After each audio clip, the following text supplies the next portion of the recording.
la Vierge. Le signe de la Vierge, c'est le 6e signe du zodiaque, c'est un signe de terre et un signe mutable. Et donc c'est la terre, cette fois non pas la terre du printemps comme dans le taureau, mais la terre du mois de septembre. C'est-à-dire c'est une terre de moisson, une terre de vendange, c'est-à-dire une terre de travail, c'est la rentrée des classes, si vous voulez. Hein.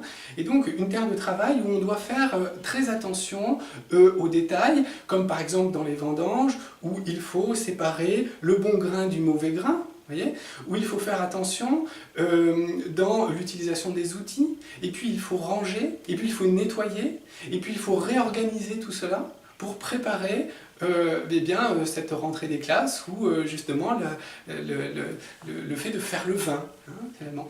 Donc les natifs de la Vierge sont ainsi avec un esprit critique très prononcé, qui contraste vraiment avec le lion précédemment, où il fallait s'exprimer au maximum. Là, il s'agit d'être critique par rapport à la prestation qui a été faite, de voir qu'est-ce qui peut être amélioré.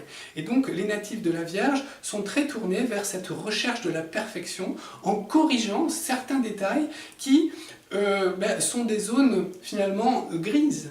Hein, la Vierge aspire à une blancheur immaculée, donc il faut corriger ces petites zones d'ombre, donc en étant très pointilleux sur les détails pour faire en sorte de retrouver finalement une forme de perfection dans tout ce que l'on fait. Alors ça génère évidemment chez tous les natifs une certaine anxiété, un doute aussi, de même, un manque de confiance parfois, qui les oblige à répéter et re-répéter inlassablement certains gestes pour polir justement leur savoir-faire jusqu'à cette perfection qu'ils recherchent dans tout ce qu'ils font.